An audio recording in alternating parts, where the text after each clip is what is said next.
الشيطان الرجيم. بسم الله الرحمن الرحيم.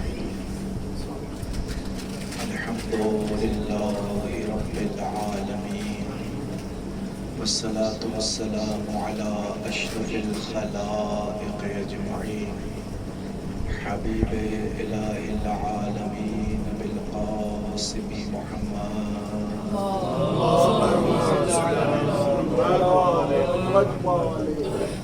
وعلى أهل بيته الطيبين الطاهرين المعصومين المظلومين الذين أذهب الله عنهم الرجس وطهرهم تطهيرا.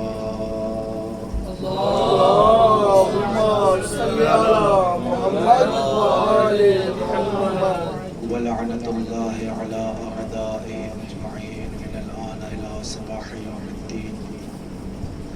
أما بعد فقد قال الله سبحانه تبارك وتعالى في محكم كتابه المبين وهو أصدق الصادقين وقوله الحق. بسم الله الرحمن الرحيم. إني جاعل في الأرض خليفة. درود محمد وآل محمد. اللهم صل على محمد وآل محمد. عزیزان گرامی، بزرگان محترم، محترم علماء کرام، افاضل نجف اشرف، ہم سب مل کر اس وقت دنیا کی عظیم ترین عبادت میں مصروف ہیں جسے ذکر محمد و آل محمد کہتے ہیں. اللہ اس ذکر کو بپا کرنے کی توفیق ہر انسان کو نصیب فرمائے اور ہماری اور آپ کی اس مجلس کو اپنی بارگاہ میں مشکور و مقبول فرمائے. عزیزان گرامی، بزرگان محترم، پہلی محرم ہے، سارے عزادار یہاں پر جمع ہے اور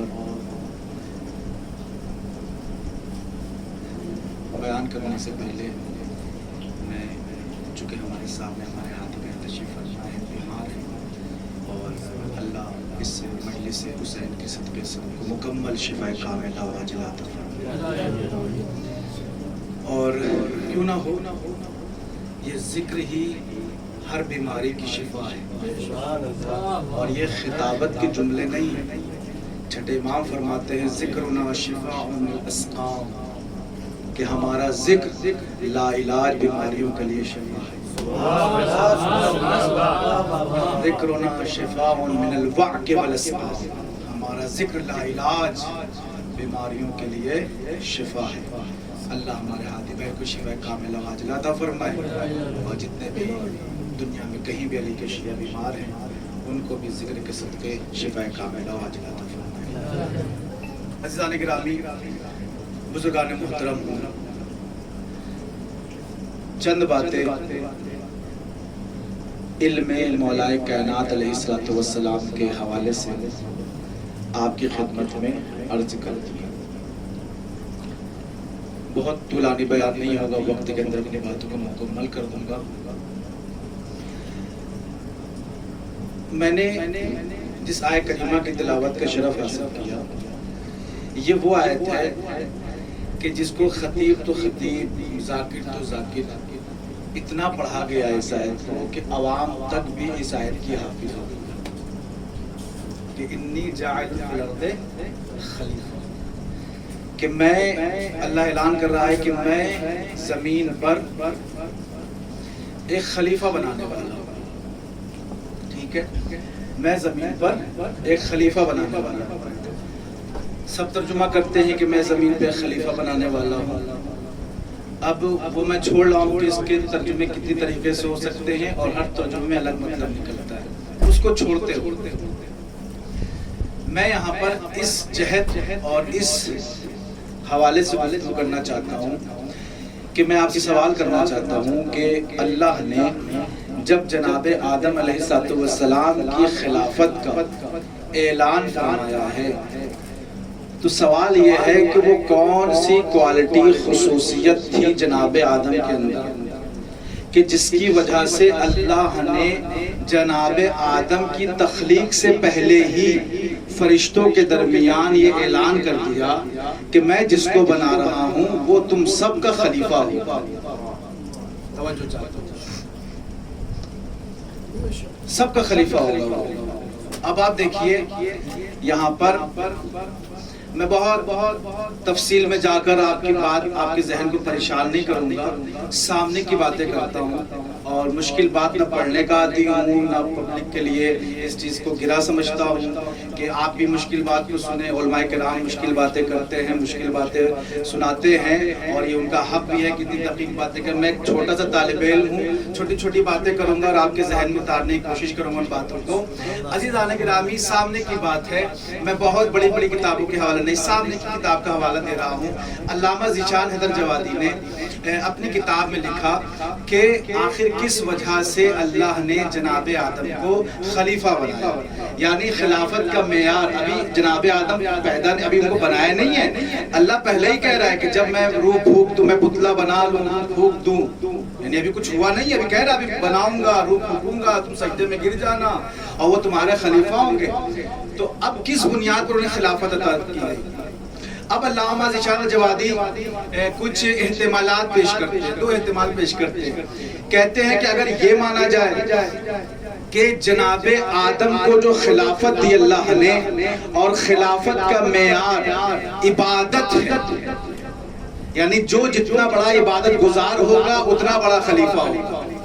تو اگر کہتے ہیں کہ خلافت کا معیار عبادت ہے تو کہتے ہیں معاف کیجئے گا جناب آدم تو انہوں نے ابھی تک تو کوئی عبادت ہی نہیں کی, ابھی تو پیدا بھی نہیں ہوئے, عبادت بھی نہیں کی. اور اگر خلافت کا معیار عبادت ہے تو خلیفہ سب سے پہلے ابلیس کو ہونا چاہیے تھا. اور کیا آپ نے خلیفہ ابلیس کو ہونا چاہیے تھا, کیونکہ ابلیس کے بارے میں یہ ہے کہ کئی ہزار سال تک زمین کا کوئی ایسا حصہ نہیں تھا جہاں پہ اس نے خدا کا سجدہ نہ کیا. چلے ابلیس کو اس لیے نہیں مان سکتے, وہ مردود بارگاہ تھا, معذب الہی تھا. معصوموں کی بات کر لیتے ہیں, فرشتے تو سارے کے سارے معصوم ہیں. اگر فرشتوں میں کسی کو خلیفہ بنانا ہوتا عبادت کی بنیاد پر تو فرشتوں کی جو سردار ہے جناب جبریل علیہ السلام ان کو ہی خلیفہ بنا دیتا, کیونکہ وہ سب سے بڑے عبادت گزار ہے. تو کہتے ہیں اس کا مطلب یہ ہے کہ عبادت کی وجہ سے اللہ نے جناب آدم کو خلیفہ نہیں بنایا. لیکن اس کا مطلب یہ نہیں کہ جو خلیفہ ہوگا وہ عبادت گزار نہیں ہوگا. خلیفہ عبادت گزار ہوگا لیکن عبادت خلافت کا معیار نہیں ہوگا. توجہ چاہتے ہو جانے گرامی, خلیفہ عبادت گزار ہوگا لیکن عبادت خلافت کا معیار نہیں ہوگا. اب علامہ ذیشان جوادی نے لکھا تو پھر کیوں اللہ نے جناب آدم کو خلیفہ بنایا؟ کہتے ہیں آئیے قرآن سے پوچھتے ہیں کہ اللہ نے کیوں جناب آدم کو خلیفہ بنایا. کہتے ہیں کہ اللہ نے جناب آدم کو اس لیے خلیفہ بنایا کیونکہ اللہ نے جناب آدم کو اپنے زمانے کا سب سے بڑا عالم بنایا. علماء کرام تشریف فرمائے, عالم بنایا. اب وہ اس کے ذیل میں آیت قرآنی پیش کرتے ہیں اور وہ آیت یہ ہے وَعَلَّمَ آدَمَ الْأَسْمَاءَ كُلَّهَا وَعَلَّمَ آدَمَ الْأَسْمَاءَ كُلَّهَا. علماء کرام تشریف فرما ہے. علمہ فعل ماضی کا صیغہ ہے, باب تفعیل سے ہے اور ماضی ہے. اس کا فاعل یہاں پہ ہوا ہے جو پلٹ رہی جس کی ضمیر اللہ کی طرف. علمہ یعنی کیا مطلب؟ اللہ ہو. علمہ آدم, اللہ نے آدم کو تعلیم دی, علم دیا. کس چیز کا؟ آدم کو. الاسماء کلہا, سارے اسماء کا علم اللہ نے جناب آدم کو دے دیا. سارے مفسرین نے لکھا, شیعہ مفسرین نے, کہ یہاں الاسماء کلہا سے مراد اگر ایک لفظوں میں بیان کیا جائے تو ما کان و ما یکون. توجہ چاہتا ہوں, ما کان و ما یکون, جتنی ہو چکی چیزیں یا جتنی قیامت تک ہونے والی ہیں ساری چیزوں کا علم اللہ نے جناب آدم کو دے دیا تھا. یعنی بتا دیا تھا آدم اگر آپ زمین پر جائیں گے اور آپ کی نسل پھیلے گی اور اگر کوئی آپ سے سوال کرے چاہے لوگ موجود نہ ہو, کیونکہ جناب آدم کے زمانے بہت زیادہ نسل نہیں پھیلی تھی، چاہے نسل ہو چاہے لوگ زیادہ ہو یا نہ ہو، لیکن ہم نے آپ کو اتنا علم دے دیا ہے کہ قیامت تک جتنی چیزیں پیدا ہونے والی ہیں، جتنے مسائل ہونے والے ہیں، اگر کوئی آپ سے پوچھے گا تو آپ یہ نہیں کہہ سکتے ہیں مجھے نہیں پتا، مجھے نہیں پتا۔ کیوں؟ کیونکہ میں نے آپ کو خلیفہ بنایا ہے، جو میرا خلیفہ ہوگا وہ عالم ہوگا، جاہل نہیں ہوگا۔ جو میرا خلیفہ ہوگا وہ عالم ہوگا، جاہل نہیں ہوگا۔ اب آپ کہیں گے کیا مطلب؟ اللہ نے جناب آدم کو علم دیا تو کیا فرشتوں کو علم نہیں دیا؟ فرشتوں کو علم نہیں دیا؟ اگر خلافت کا معیار علم ہے تو کیا صرف جناب آدم کو علم تھا؟ کیا فرشتوں کو علم نہیں تھا؟ نہیں، علامہ ذیشان نے پھر لکھا، علامہ جوادی نے، کہ فرشتوں کے پاس علم تھا لیکن پھر کیوں نہیں بنایا؟ وہ کہتے ہیں فرشتوں کے پاس جو علم تھا اس کی آیت دیکھیے، فرشتوں نے، اللہ نے جب انہوں نے اعتراض کیا کہ تم اس کو خلیفہ بنائے گا جو خون ریزی کرے گا، پورا واقعہ آپ کے ذہن میں ہے، تو انہوں نے کیا کہا؟ اللہ نے کہا کہ کیا تمہارے پاس علم ہے؟ تو انہوں نے کیا کہا تھا قرآن کی آیت میں؟ لا علم لنا الا ما علمتنا، لا علم لنا، یہ ملائکہ کا جملہ ہے کہ ہمارے پاس علم نہیں ہے، الا ما، سوائے اتنا علم ہے، علمتنا پروردگار جتنا تو نے ہم کو دے دیا ہے، جتنی علم تو نے ہمیں دے دیا ہے، جتنا علم اتنا ہمارے پاس ہے۔ تو دو آیتیں ہو گئی، ایک آیت میں جناب آدم کے علم کی بات ہوئی اور دوسری آیت میں فرشتوں کے علم کی بات ہوئی، تو دونوں سے یہ ثابت ہو گیا کہ اللہ نے جناب آدم کو بھی علم دیا ہے، اللہ نے فرشتوں کو بھی علم دیا ہے۔ تو آخر کیوں جب دونوں کے پاس علم ہے تو اس کے باوجود بھی اللہ نے جناب آدم کو خلیفہ بنایا، فرشتوں کو خلیفہ نہیں بنایا؟ تو پھر علامہ ذیشان الجوادی لکھتے ہیں کہ دونوں کے علم میں فرق یہ ہے کہ فرشتوں کا علم محدود تھا، جناب آدم کا علم لامحدود تھا۔ فرشتوں کا علم محدود تھا، جناب آدم کا علم لامحدود تھا، جناب آدم کا علم لامحدود تھا۔ یعنی اللہ کہنا یہ چاہتا ہے جو میرا خلیفہ ہوگا اس کے پاس اتنا علم ہوگا، اگر اس سے زمین کے بارے پوچھو تو کہے تو پتا ہے، آسمان کے بارے پوچھو تو کہے تو پتا ہے، کون سی آیت آسمان کے بارے میں نازل ہوئی تو پتا ہے، کون سی آیت زمین کے بارے میں نازل ہوئی پتا ہے، کون سی آیت رات میں نازل ہوئی پتا ہے، کون سی دن میں نازل ہوئی پتا ہے، کون سی سفر میں نازل ہوئی پتا ہے، کون سی حضر میں نازل ہوئی پتا ہے، کون سی آیت ناسخ ہے پتا ہے، کون سی منسوخ ہے پتا ہے، کون سی متشابہ ہے پتا ہے۔ یعنی خلیفہ وہ ہوگا جو اپنے زمانے کا سب سے بڑا عالم ہو، تو خلیفہ وہ ہوگا جو اپنے زمانے کا سب سے بڑا عالم ہو۔ تو طے ہو گیا نا کہ خلافت اس کے پاس ہوگی جو اپنے زمانے کا سب سے بڑا عالم ہو۔ اب نہ کہنا کہ فلاں کو خلیفہ مان لو، ارے کیسے خلیفہ مان لے؟ ان کے پاس جب کوئی مسئلہ آتا تھا تو یہ جملہ کہتے تھے پہلے بیٹی سے پوچھوں گا پھر بتاؤں گا۔ میں صلوات پڑھ دے محمد و آل محمد کی ذات۔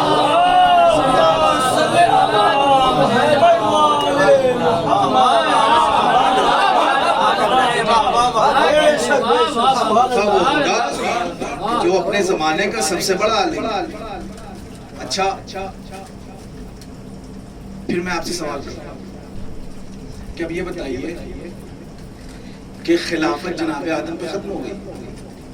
نہیں، ہر نبی اپنے زمانے کا خلیفہ ہے، ہر نبی اپنے زمانے کا خلیفہ ہے۔ یعنی جناب آدم کی خلافت جناب آدم پہ نہیں روکی، جناب نوح تک آئی، جناب ابراہیم تک آئی، جناب یوسف تک آئی، جناب عیسیٰ تک آئی۔ یہ سارے نبی اپنے زمانے کے خلیفہ ہیں۔ کہ خلافت جناب عیسیٰ میں ختم ہو گئی؟ نہیں، ہمارا نبی اپنے زمانے کا خلیفہ۔ اب خلافت کا معیار ہے علم۔ کوئی بھی خلافت کا دعویٰ کرے تو یہ مت دیکھیے گا کرسی اس کے پاس ہے کہ نہیں، پیسہ اس کے پاس ہے کہ نہیں، دولت ہے کہ اس کے پاس نہیں، یہ دیکھیے گا کہ علم آدم اس کے پاس ہے کہ نہیں۔ علم نہیں، علم آدم اس کے پاس ہے کہ نہیں، کیونکہ اللہ نے جناب آدم کو جو خلافت عطا کی وہ علم کی بنیاد پر دی۔ تو جو چاہتا ہو تو آپ کو یہ دیکھنا ہوگا کہ وہ کون ہے جس کے پاس جناب آدم کا علم موجود ہے۔ اب ہر زمانے میں نبی نے کہہ دیا میں خلیفہ ہوں، اب بعد نبی زمانے سے جا رہے ہیں، یہاں سے جا رہے ہیں، اب بعد نبی سب سے نبوت تو ختم ہو گئی، سب سے بڑا مسئلہ ہے بعد نبی خلافت کا مسئلہ. فلاں نبی دعویٰ کیا ہم خلیفہ ہے، فلاں نبی دعویٰ کیا ہم خلیفہ ہے، فلاں نبی دعویٰ کیا ہم خلیفہ ہے. اب نبی سے پوچھتے ہیں، قرآن سے پوچھتے ہیں، ذرا تم تو بتاؤ کہ کون خلیفہ ہے. کہا معیار یاد رکھنا، جس کے پاس علم ہوگا وہ خلیفہ ہوگا. آدم کو جو خلافت ملی وہ علم کے بنیاد پر ملی. اب بعد نبی جو بھی کہے میں خلیفہ ہوں تو یہ دیکھ لینا آدم کا علم ہے کہ نہیں، آدم کا علم ہے کہ نہیں. میں نے پہلے کے بارے میں دیکھا نہیں ملا آدم کا علم ہے کہ نہیں، دوسرے کے بارے میں دیکھا نہیں ملا آدم کا علم ہے کہ نہیں، تیسرے کے بارے میں دیکھا نہیں ملا آدم کا علم ہے کہ نہیں. لیکن جب علی کی بات آئی نبی نے فرمایا من ارادہ ان ینظر آدم فی علمہ فلینظر الی علی ابن ابی طالب.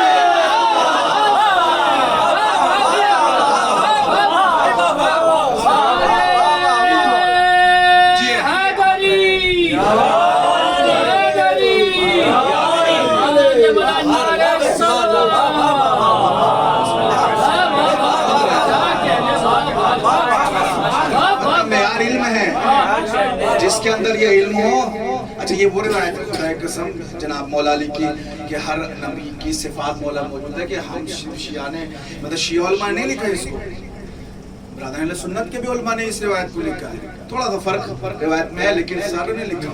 تو بھائی جب خلافت کا معیار علم ہے تو یہی علم جناب آدم کے پاس بھی ہے، اسی کی بنیاد پہ انہیں خلافت عطا ہوئی. اور یہی علم جو جناب آدم کے پاس ہے وہ اللہ نے کس کو دیا؟ مولا کائنات. اس حدیث کی روشنی من اراد ان ينظر الى آدم فی علمہ فلینظر الى علی ابن ابی طالب. بات مکمل ہو گئی یہاں پہ. اب تھوڑا اور آگے بڑھتے ہیں. دیکھیے اب مولا کائنات کا علم دیکھا آپ نے کہ اس بنیاد پہ خلیفہ ہے. یہ تو طے ہو گیا کہ جناب آدم کا علم مولا کائنات کے پاس ہے. اس کی بنیاد پہ جیسے خلیفہ جناب آدم تھے مولا کائنات بھی خلیفہ ہے. اب دیکھیں انسان عام طور پہ 60 سال جیتا ہے، 70 سال جیتا ہے نا. اکثر اعمار امتی ما بین 60 الی 70 حدیث ہے کہ ہماری امت کے اکثر لوگ 60 سے 70 سال جیتے ہیں. اور یہ تجربہ بھی ہے، حقیقت بھی ہے. 60-70 سال بہت کم ہو گیا، 80-90 سال لوگ جیتے ہیں، ورنہ 70-80 سال میں دنیا چلے جاتے ہیں. اب یہ چھوٹی سی زندگی 60-70-80 سال کی زندگی، انسان 60-70 سال خطابت کرتا رہے تو کیا مولا کائنات کا علم بیان کر سکتا ہے؟ نہیں کر سکتا. تو آپ جتنے بھی واقعات، جتنے بھی روایات علم مولا کائنات کے حوالے سے بیان کریں باتیں ختم ہو جائیں گی. مولا علی کا علم کی حقیقت نہیں پڑھ سکتا ہے. تو انسان تو اس بات سے قاصر ہے کہ تمام چیزوں کو پڑھ سکے، لیکن اجمالاً اور ایک ایسی چیز جس سے پتہ چل سکے کہ مولا علی کا علم کتنا ہے اس کو بیان کر سکتا ہے. لیکن جو بیان بھی کرے گا آپ اس کو صرف تصور کر سکتے ہیں، وہاں تک پہنچ نہیں سکتے کہ کتنا علم ہے.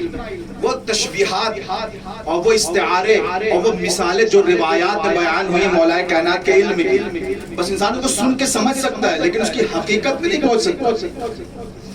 اب آپ دیکھیں یہ سارے پڑھے لکھے سارے علماء فاضل نجف ہیں. آپ نے میپ دیکھا ہوگا نا، میپ میں 70% 60% پانی اور 7 سمندر اللہ نے بنائے. 7 سمندر. آپ کو پتا ہے اتنے سمندر ہیں اور یہ منڈیوں میں، سوق میں، مارکیٹ میں اتنی چیزیں سمندر سے نکلی ہوئی بیچی جاتی ہیں، خریدی جاتی ہیں. اور انسان اور چلے اسلامک کنٹری ہے، یہاں پہ تو حلال چیزیں ملتی ہیں، جہاں حرام چیزیں نکال کے سمندر سے بیچی جاتی ہیں. سوشل میڈیا دیکھا ہوگا، آپ کو نام تک نہیں پتا ہو تو کھا کیا رہے، وہ پی کیا رہے، سب سمندر سے نکل لی. یہ اتنی چیزیں کروڑوں طرح کی انواع جو نکال کے لاکھوں طرح کے انواع جو بیچے جا رہے ہیں. آپ کو کیا پتا ہے کہ سمندر جتنا ہے پوری دنیا میں سارا دریافت ہو چکا ہے. پوری ذمہ داری سے کہہ رہا ہوں، صرف یہ مولانا قمر صاحب تشریف فرما ہے، ہمارے بزرگ ہیں، کہ صرف 2% سمندر دریافت ہوا ہے. 98% پتا ہی نہیں ہے کہ سمندر کے اندر کیا ہے. اور ایسا نہیں کہ سائنس نے کوشش نہیں کی، سائنس نے اتنی کوشش کی ہے سمندر کے اندر جا کے پتہ کروانے کے، ملین بلین ڈالر کی وہ جو مشینیں بنائی ہیں، لیکن جب پانی کے اندر مشین بھیجتے ہیں تو پانی کا دباؤ اتنا ہوتا ہے کہ مشینیں خراب ہو جاتی ہیں۔ تو اتنا دنیا کو دینے کے بعد سائنس نے، اور ہمیں زیادہ لگ رہا ہے، وہ صرف 2% دریافت ہوا ہے، 2%۔ ابھی بھی 98% نہیں پتا سمندر میں کیا ہے۔ تو آپ نے غور کیا کہ سمندر کی مثال تو ہم دیتے ہیں کہ سمندر جیسا، لیکن خود سمندر کی حقیقت ہمیں نہیں پتا کہ سمندر کتنا گہرا ہے۔ توجہ چاہتا ہوں، اس بات کو ذہن میں رکھیے گا۔ اب روایت سنیے، میں مولا کائنات کے علم کی بتا رہا ہوں کہ ان کا علم کتنا ہے۔ ایک صحابی ہیں جن کا نام ہے جناب عبداللہ ابن عباس، سب نے سنا ہے، سب نے پڑھا ہے۔ جناب عبداللہ ابن عباس اس شخصیت کا نام ہے کہ جن کو شیعہ علماء بھی تسلیم کرتے ہیں اور برادران سنت بھی تسلیم کرتے ہیں اور اچھی نظروں سے تسلیم کرتے ہیں، اور ان کا لقب ہے مفسر قرآن، حبر الامہ۔ کتنا بڑا لقب ہے، تفسیر قرآن بھی کئی جلدوں میں موجود ہے۔ جناب ابن عباس کے بارے میں برادران سنت نے بھی لکھا کہ ان کی حقیقت اور ان کا علم اتنا تھا کہ اپنے زمانے میں سب سے بڑے عالم صحابہ کے درمیان لوگ ان کی باتوں کی وجہ سے جناب ابن عباس کو مانتے تھے، یہاں تک کہ جن کی خلافت کو انہوں نے تسلیم کیا ہے وہ بھی جناب عبداللہ ابن عباس کے سامنے آ کر کے خاموش رہتے تھے جب ابن عباس بولتے تھے، علم کی وجہ سے۔ اور جناب ابن عباس دیکھیں، یہ ایک مجلس نشست ہے، ایک نشست جناب ابن عباس بھی لگاتے تھے، اس کی حقیقت سنیے گا۔ یہ میں برادران سنت کی کتاب سے پڑھ رہا ہوں، وہ کہتے ہیں کہ ان کی نشست ایسی تھی کہ کانا لابن عباس مجلس قبیل فی المدینہ، ابن عباس ایک نشست لگاتے تھے مدینے میں اور لوگ ان کے پاس آ کر کے بیٹھا کرتے تھے، ان سے سیکھا کرتے تھے۔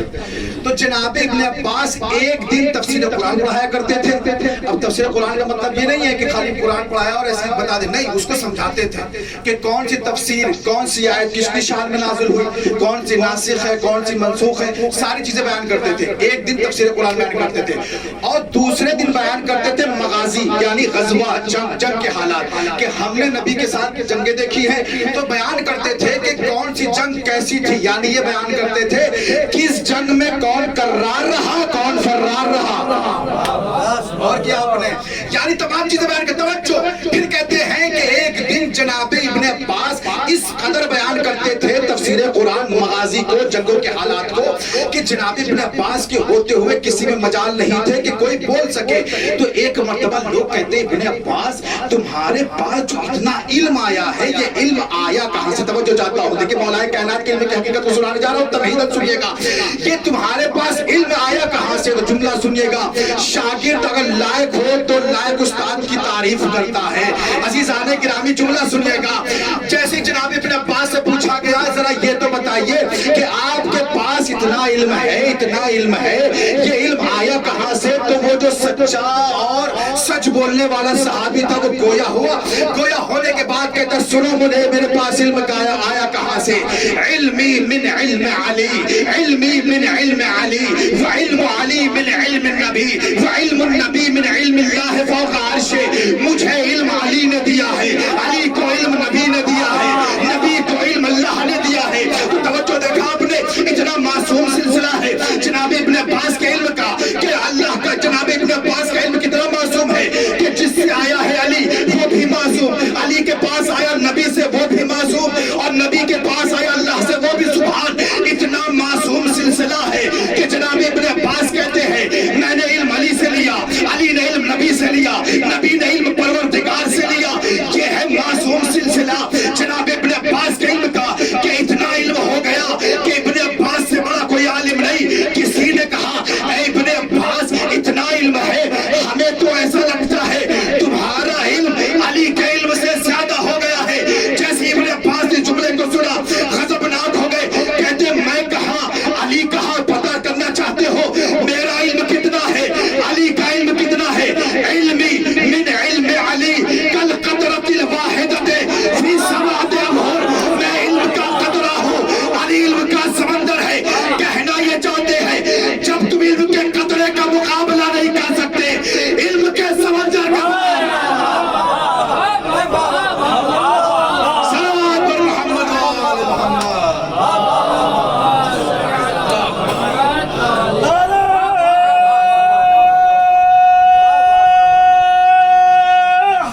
جو تشبیہ دی ہے 7 سمندر علی کا علم ہے، اور یہ تشبیہ بھی سمندر کو آپ صرف 2% آپ نے دریافت کیا ہے، آپ کو پتہ ہی نہیں ہے کہ 98% سمندر پتہ ہی نہیں ہے، اور علی کے علم کی تشبیہ سمندر سے دی گئی ہے۔ تو علم مولا کائنات کسی کو سمجھ میں نہیں آئے گا کس قدر علم ہے مولا کے پاس۔ جناب ابن عباس اتنے بڑے عالم ہیں کہ وہ کہتے ہیں میں علم کا قطرہ ہوں اور میرا استاد علی علم کا سمندر ہے۔ اب ایسا تو نہیں ہے کہ جناب ابن عباس صرف ایک مرتبہ ان سے اس طرح کے حادثہ ہوا ان کے ساتھ کہ لوگوں نے سوال کیا۔ حاکم شام معاویہ، اس کے پاس یہ واقعہ بڑا مشہور ہے، بعض کتاب میں بہت تفصیل سے ہے، بعض میں بہت اختصار سے ہے، میں بس تھوڑا سا پڑھوں گا اور واقعے کو مکمل کر دوں گا۔ فارسی کتاب میں بھی ہے، اردو میں بھی ہے، عربی میں بھی ہے۔ عزیزان گرامی،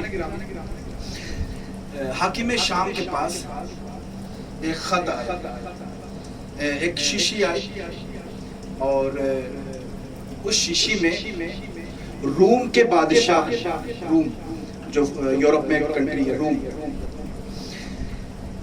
اس کے بادشاہ نے ایک شیشی بھیجی اور کہا کہ اے حاکم شام تم خلیفہ ہو، میں چاہتا ہوں اس میں ایک ایسی چیز بھر کے بھیجو کہ جس میں ہر شے کی حیات ہے، ہر شے کی حیات ہے۔ وہ شیشی آ گئی معاویہ کے پاس، اور جب وہ شیشی معاویہ کے پاس آئی تو معاویہ وہ شیشی لے کر کے شام سے مدینے آئے۔ توجہ، جناب عبداللہ ابن عباس مدینے میں تشریف فرما تھے، اور میں نے کہا کہ جناب عبداللہ ابن عباس کی نشست ہوا کرتی تھی، وہ تفسیر قرآن بیان کرتے تھے۔ تو حاکم شام آیا اور آنے کے بعد کہتا ہے اے ابن عباس، میں نے سنا ہے کہ تم مدینے میں تفسیر قرآن بیان کرتے ہو، قرآن کی تفسیر بیان کرتے ہو، لیکن تفسیر بیان کرتے کرتے بیچ میں ہی قرآن سے نکال کے علی کے فضائل بھی بیان کرتے ہو۔ تو جناب ابن عباس کہتے ہیں ہاں میں قرآن سے تفسیر بیان کرتا ہوں اور علی کے فضائل بیان کرتا ہوں۔ کہتا ہے کہ تفسیر قرآن تو بیان کیا کرو لیکن علی کے فضائل نہیں بیان کیا کرو۔ اور میں کرام تشریف فرمائے جملہ میں نقل کر رہا ہوں جناب عبداللہ ابن عباس کا، سنیے گا۔ کہتا ہے کہ تم قرآن کی تفسیر تو بیان کیا کرو لیکن علی کے فضائل نہ بیان کیا کرو، تفسیر تو بیان کیا کرو قرآن کی، علی کے فضائل نہ بیان کیا کرو۔ جملہ سنیں گے جناب ابن عباس کا۔ جناب ابن عباس کہتے ہیں یا معاویہ اتنہانی عن القرآن، کیا تم مجھے قرآن پڑھنے سے روکتا ہے؟ یا معاویہ اتنہانی عن القرآن، کیا تم مجھے قرآن پڑھنے سے روکتا ہے؟ نہیں، میں قرآن پڑھنے سے کہاں روکتا ہوں، قرآن پڑھا کرو لیکن علی کے فضائل مت پڑھا کرو، قرآن پڑھا کرو لیکن علی کے فضائل نہ پڑھا کرو۔ اچھا بتا میں کون سی آیت پڑھوں؟ کیا یہ والی آیت پڑھوں؟ کیا کون والی؟ کہا جس میں پروردگار عالم نے یہ کہا قل کفا باللہ شہیدا بینی و بینکم ومن عندہ علم الکتاب، کفا باللہ شہیدا بینی و بینکم ومن عندہ علم الکتاب۔ کہتا ہاں یہ والی آیت پڑھا کرو۔ جناب عبداللہ بن عباس مسکرائے، کہتے حاکم شام تو بنا ہے حاکم، تجھے پتا ہی نہیں کہ اس آیت میں بھی علی ہے۔ توجہ نہیں کیا، اس آیت میں بھی علی ہے۔ اس نے کہا اس آیت میں علی کہاں ہے، اس آیت میں بھی علی کہاں ہے؟ وہ کہتا ہے تجھے پتا نہیں کہ اس آیت میں اللہ کی نبوت کے 2 گواہ ہیں، ایک اللہ گواہ ہے ومن عندہ علم الکتاب، اور یہاں پہ جو من ہے نا، یہ من اس ومن عندہ علم الکتاب، اور وہ گواہ ہے کہ جس کے پاس سارے قرآن کا علم ہے، سارے قرآن کا علم ہے، سارے قرآن کا علم ہے۔ تجھے پتا نہیں رسول نے فرمایا تھا ومن عندہ علم الکتاب سے مراد مولا کائنات کی ذات ہے، ومن عندہ علم الکتاب سے مراد مولا کائنات کی ذات ہے۔ توجہ نہیں کیا ذرا ابھی آپ نے، قرآن نے دو شخصیات کے بارے میں گفتگو کی ہے، جس کے علم کی بات کی ہے کہ جن کے پاس قرآن کا علم ہے۔ ایک اس کے بارے میں تذکرہ کیا ہے جو جناب سلیمان کے وزیر تھے، جناب آصف برخیہ، جن کے بارے میں اللہ نے کہا آصف برخیہ وہ تھے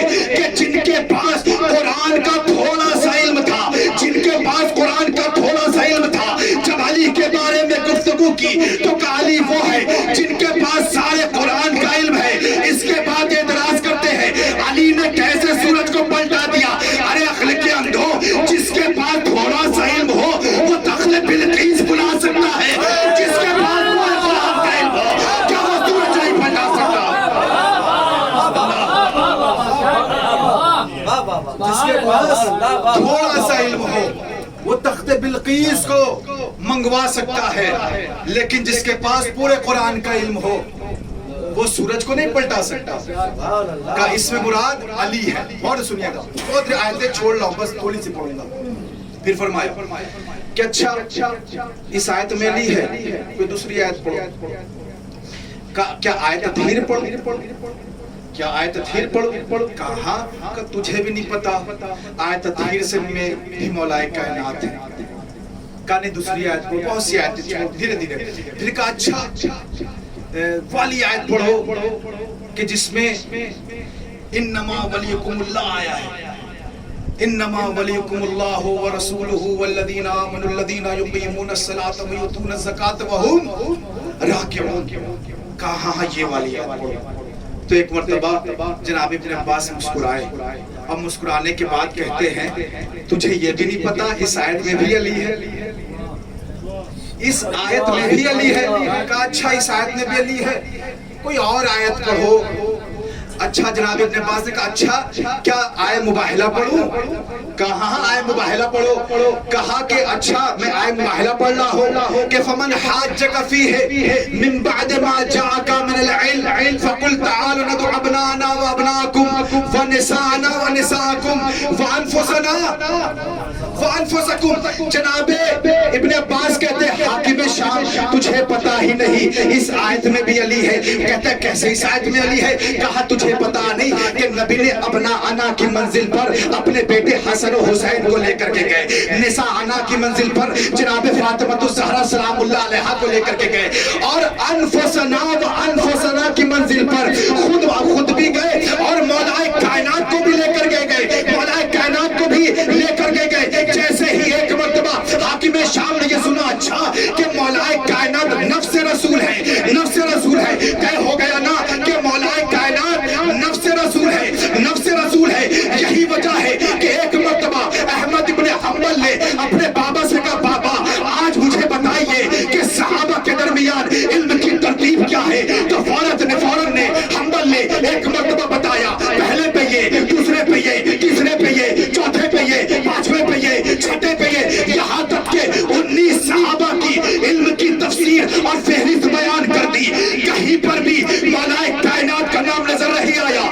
فوراً احمد نے کہا بابا علی سے بغض کی کتنی حد پار کر دی کہ 19 صحابہ کا آپ نے نام لکھ دیا، کہیں پر بھی علی کا نام نہیں آیا. فوراً حنبل نے کہا بیٹا تو نے مجھ سے صحابہ کے علم کی ترتیب پوچھی تھی، علی صحابی نہیں نفس رسول ہے. صلوات محمد وآل محمد.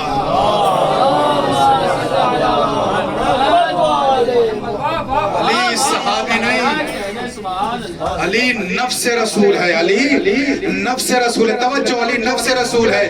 کہا اچھا اس آیت میں بھی علی ہے. اچھا ایسا کرو ایک آیت میں بتا رہا ہوں وہ والی آیت. کون سی بھیا؟ کہ وہ جو زلزلے والی آیت ہے، وہ جو زلزلے والی آیت ہے. اچھا زلزلے والی آیت ہے وہ پڑھو. ہاں اذا زلزلت الارض زلزالها وَأَخْرَجَتِ الْأَرْضُ أَثْقَالَهَا وَقَالَ الْإِنسَانُ مَا لَهَا. اے حاکم، اس میں پروردگار کہہ رہے جب زمین اپنے خزانے اگل دے گی اور زمین پہ زلزلہ آ جائے گا تو ایک انسان کہے گا اے زمین تجھے کیا ہو گیا ہے. تو حاکم شام کہتا ہے اس میں کہاں علی ہے؟ کہا تجھے پتا نہیں، نبی نے خود کہا تھا کہ الانسان سے مراد علی ہے. الانسان سے مراد علی ہے.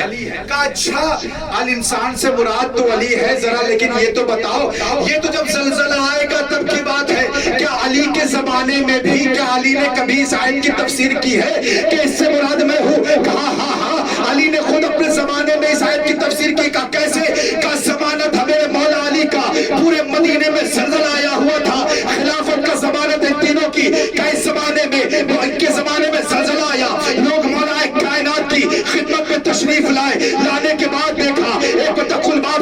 ایک مرتبہ علی نے دروازہ کھولا، نفس مطمئن اطمینان میں کھڑا ہوا تھا، نفس مطمئن اطمینان سے تھا. کیا وجہ کیا ہے؟ کہ یا علی پورے مدینے میں زلزلہ آ گیا ہے، آپ کو کوئی پریشانی نہیں ہے. اے ابن عباس کہتے ہیں اے حاکم شام تجھے پتا نہیں. جیسے ہی علی نے اس جملے کو سنا، ایک مرتبہ یہی والی آیت مولا کائنات تلاوت کی، یہی والی آیت کہ اذا زلزلت الارض زلزالہا واخرجت الارض اثقالہا وقال الانسان ما لہا.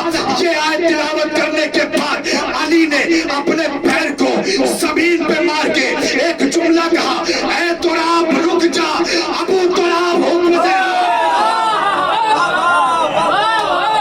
اللہ اکبر. مل کر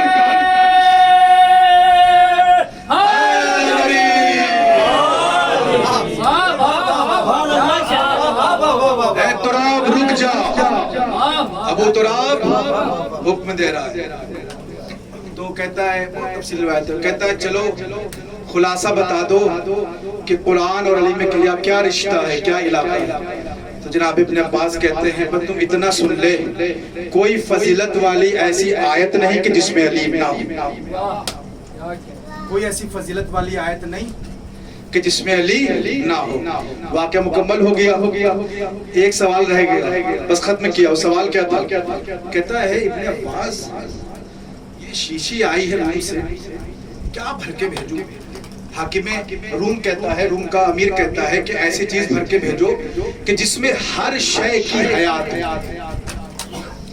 تو ابن عباس کہتے ہیں پانی بھر کے بھیج، پانی بھر کے بھیج دے.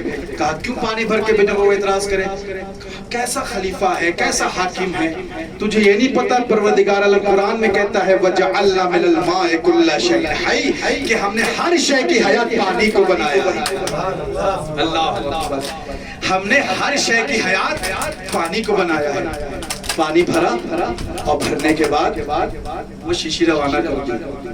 ایک مرتبہ کہتا ہے ابن عباس اتنا علم ہے تمہارے پاس، ذرا یہ تو بتاؤ تمہارا علم کتنا ہے، علی کا علم کتنا ہے. جملہ سنیں گے جناب ابن عباس کا. جناب ابن عباس کہتے ہیں شیشی کا علم علی کا علم ہے، سمندر کا علم شیشی کا علم ابن عباس کا علم ہے، سمندر کا علم علی کا علم ہے. یہ ہے میرے مولا کریم، یہ ہے جناب عبداللہ ابن عباس کہ انہوں نے اس قدر مولا کائنات علیہ السلام کے حق کا دفاع کیا. تو انسان کے پاس جتنی بھی حیثیت ہو قدر مستطاع تو انسان اس کی اپنا دفاع کرنا چاہیے. یہی وجہ کہ جناب ابن عباس نے جب آخری وقت آیا، پڑھی ان کی سوانح حیات، جب آخری وقت آیا ہے جناب ابن عباس نے وصیت کی کہ کبھی بھی، جہاں بہت سی وصیتیں، ایک وصیت یہ بھی تھی ان کی کہ مولا کائنات کی ولایت کو کبھی نہ چھوڑے اور ان کے دفاع کو کبھی نہ چھوڑے. بڑے مناظرے ان کی کتابوں میں. یہ ہے جناب عبداللہ ابن عباس. اب یہ ساری چیزیں اگر اس کو جمع کر دیں اور ایک جملے میں بولیں، یہ ہے فضیلت مولا کائنات، یہ ہے فضیلت مولا کائنات. اب فضیلت مولا کائنات یہی وہ فضیلت تھی مولا علی کی کہ جس کی وجہ سے کربلا ہوا. جب مولا حسین نے کربلا میں خطبہ دیا ہے تو کیا کہا تھا؟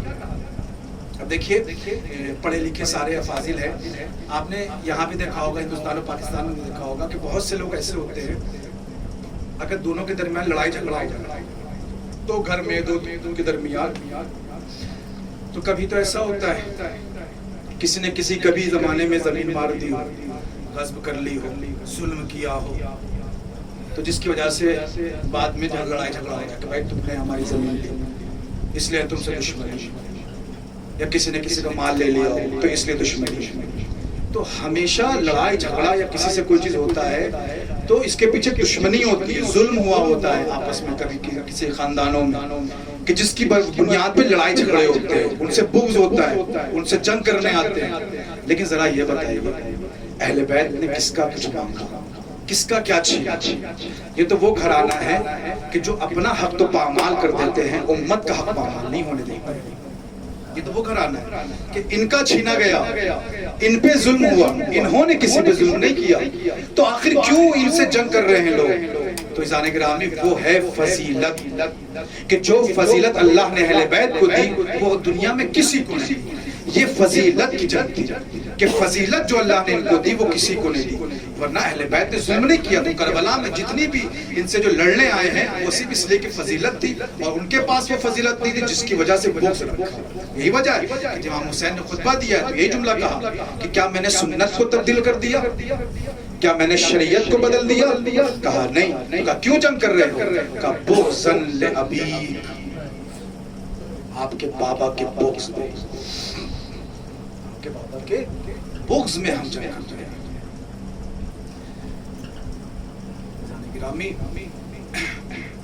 صبح سے آپ مجلس پڑھ بھی رہے ہیں، سن بھی رہے ہیں، بہت سے مصائب آپ نے سن لی۔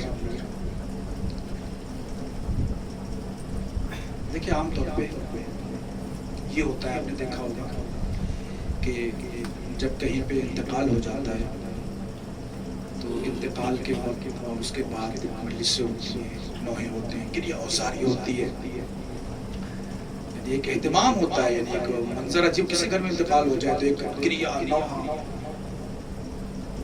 شور و شین، سب کچھ ہوتا ہے۔ لیکن ایک انسان صحیح و سالم تو اس پہ گریہ نہیں ہوتا، وہ مرا ہی نہیں ہے، بالکل صحیح و سالم، کچھ نہیں ہوا اس پہ گریہ نہیں ہوتا۔ یہی وجہ ہے، یہی چیز جو اس زمانے میں رائج ہے کہ انتقال کے بعد عام طور پہ نوحہ گریہ ہوتی ہے، اس سے پہلے نہیں ہوتا۔ یہی وجہ ہے کہ یہی چیز ایک سائل کے دماغ میں تھی، کہتا ہے کہ ان شیعوں کو کیا ہو گیا کہ ابھی 10 محرم بھی نہیں آئی، 10 کو امام حسین شہید ہو گئے، ابھی تو پہلی محرم ہے، حسین کو تو 10 محرم کو شہید ہو گئے، یہ پہلی محرم کو کیوں گریہ کرتے ہیں، یہ کیوں ماتم کرتے ہیں، یہ کیوں نوحہ پڑھتے ہیں، ابھی تو 10 محرم بھی نہیں ہے۔ جملہ سنیں گے؟ سائل آیا چھٹے امام کی خدمت میں، کہتا ہے مولا ہم نے دیکھا کہ اکثر لوگوں کے درمیان موت کے بعد گریہ ہوتا ہے، لیکن ہم یہ دیکھتے ہیں کہ جیسے ہی محرم کا چاند نمودار ہوتا ہے آپ کے شیعہ اشک بار ہو جاتے ہیں، رونے لگتے ہیں، گریہ کرنے لگتے ہیں، جبکہ ابھی 10 محرم بھی نہیں آئے۔ کیوں ایسا ہوتا ہے؟ جملہ سنیں کہ میں اپنی طرف سے نہیں پڑھ رہا، امام صادق کا جملہ پڑھ رہا ہوں۔ کہتے ہیں تمہیں پتہ ہے اذا حل ہلال محرم نشرت الملائکۃ قمیص الحسین مخرم من ضرب السیوف۔ فرماتے ہیں کہ جب محرم کا چاند نمودار ہوتا ہے تو سارے فرشتے قمیص حسین کو بلند کر کے آسمان پہ نشر کر دیتے ہیں اور کہتے ہیں لوگوں دیکھو یہ خون حسین سے آلودہ ہے۔ مولا فرماتے ہیں جیسے ہی ہلال محرم نمودار ہوتا ہے وہ قمیص حسین ہم بھی دیکھتے ہیں، ہمارے شیعہ بھی دیکھتے ہیں، لیکن ظاہری آنکھوں سے نہیں، دل کی آنکھوں سے دیکھتے ہیں۔ عزادارو اس لیے ہم گریہ کرتے ہیں، ابھی 10 محرم بھی نہیں آئی ہے۔ عزادارو آپ کو پتا ہے نا آج 1 محرم ہے، 1 محرم ہے، آپ کو پتا ہے 1 محرم کو کیا ہوا؟ آج 1 محرم کو روایت یہ ہے کہ 8ویں امام کا زمانہ تھا۔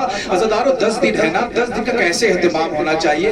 عزادارو ہمارا 365 میں سے 355 دن الگ طریقے کا ہونا چاہیے ہمارا، اور یہ جو 10 دن ہیں ہمارے الگ طریقے کے ہونے چاہیے۔ عزادارو پتا ہے امام موسی کاظم فرماتے ہیں اذا حل ہلال محرم، جب محرم کا چاند نمودار ہوتا تھا، ان ابی لا یرا ضاحکا، میرا بابا 10 دنوں کبھی ہنستا نہیں،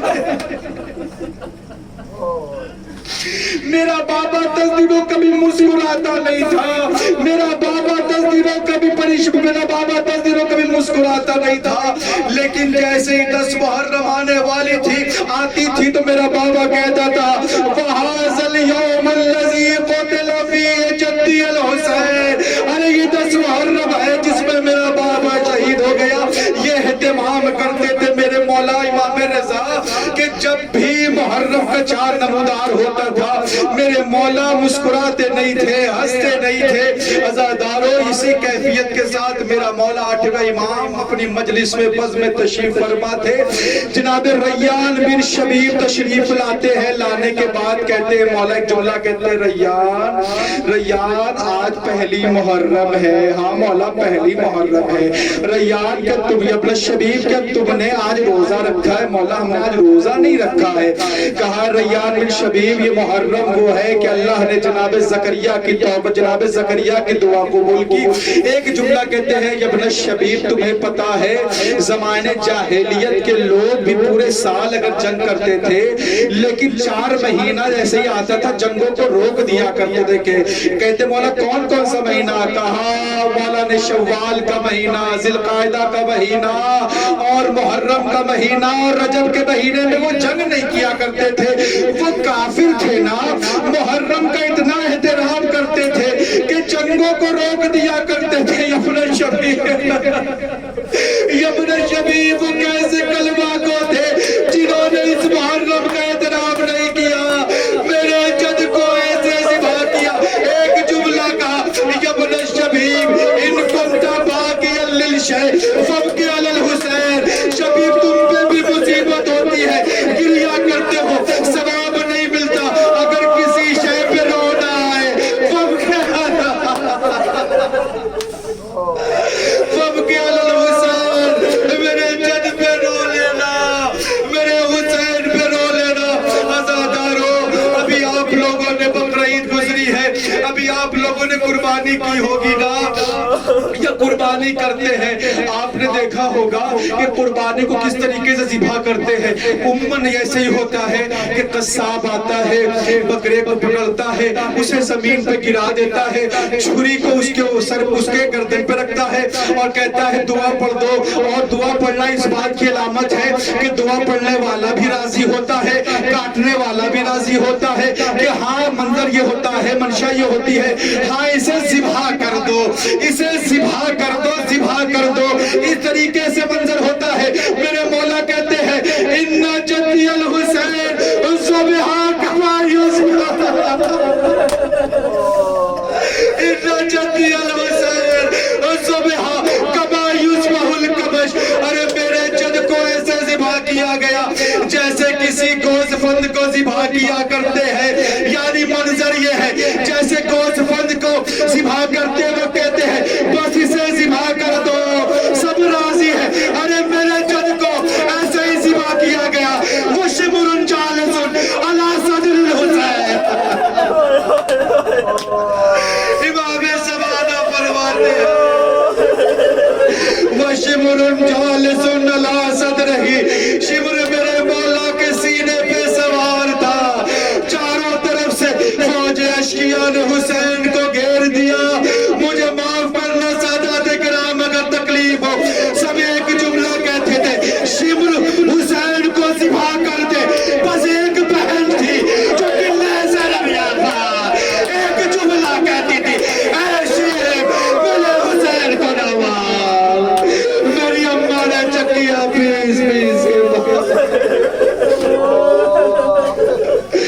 وَسَيَعْلَمُ الَّذِينَ ظَلَمُوا أَيَّ مُنْقَلَبٍ يَنْقَلِبُونَ. إِنَّا لِلَّهِ وَإِنَّا إِلَيْهِ رَاجِعُونَ. رضا بقضائه وتسليما لأمره.